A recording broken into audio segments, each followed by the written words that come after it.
नमस्कार. श्री ब्रह्मचैतन्य महाराज गोंदवलेकर प्रवचन. आज 24 जुलै. सद्गुरूला शरण जावे. प्रत्येकजण पोटाला खायला मिळावे म्हणून खटपट करीत असतो, परंतु आपल्या इच्छेप्रमाणे आपल्याला मिळते का? नाही. म्हणून सांगायचे कारण असे की जर आपण विषयाकरता इतके झटतो तर देवाच्या प्राप्तीकरिता श्रम करायला नकोत का? संत सांगतात तो मार्ग चोखाळून पाहावा. एकदा ठाम विचार करून आपण ज्याला गुरु कल्पिला तो सांगेल तेच साधन मानावे. गुरु देहातच असावा हे मानणे चूक आहे. गुरु देहात कधीच नसतात. गुरु प्रत्यक्ष देवच आहे अशी भावना ठेवून वागले पाहिजे. अशी भावना ठेवून वागले म्हणजे गुरु कसाही असला तरी तिथे प्रत्यक्ष देवाला येणे भाग पडते.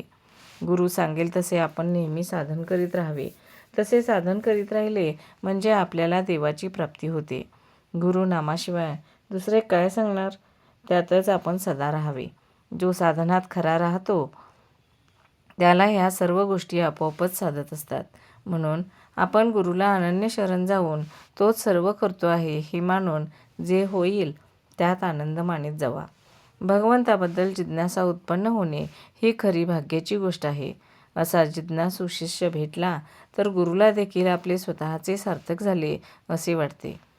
श्रीरामचंद्रांची जिज्ञासू अवस्था पाहून वसिष्ठांना फार आनंद वाटला आणि ते साहजिकच आहे. संतांनी एकच देव, एकच साधन आणि एकच गुरु मानला. त्याचप्रमाणे आपण एका नामात राहण्याचा प्रयत्न करावा. मुलगा हसत खेळत असताना बाप त्याला घेतो, पण रडू लागला की खाली ठेवतो.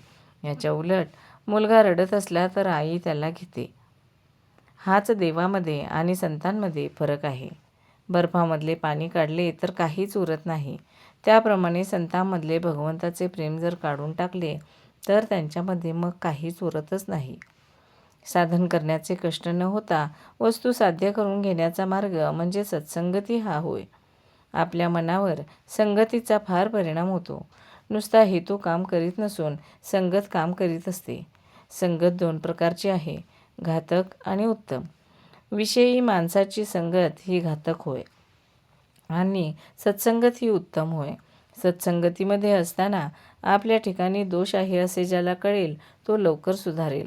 आपण ज्या सत्पुरुषाकडे जातो त्याने सांगितलेले मनापासून आचरणामध्ये आणण्याचा प्रयत्न केला तरच त्याच्याशी खरी संगत केली असे म्हणावे. संतांची प्रचिती पाहणे म्हणजे आपले प्रपंचातले काम मनासारखे होणे हे नव्हे. ज्या घटकेला आपले चित्त शुद्ध होते त्या घटकेला संतांची खरी प्रचिती आली असे समजावे. संतांना ओळखण्यासाठी अनुसंधानाशिवाय दुसरे साधन नाही. धन्यवाद.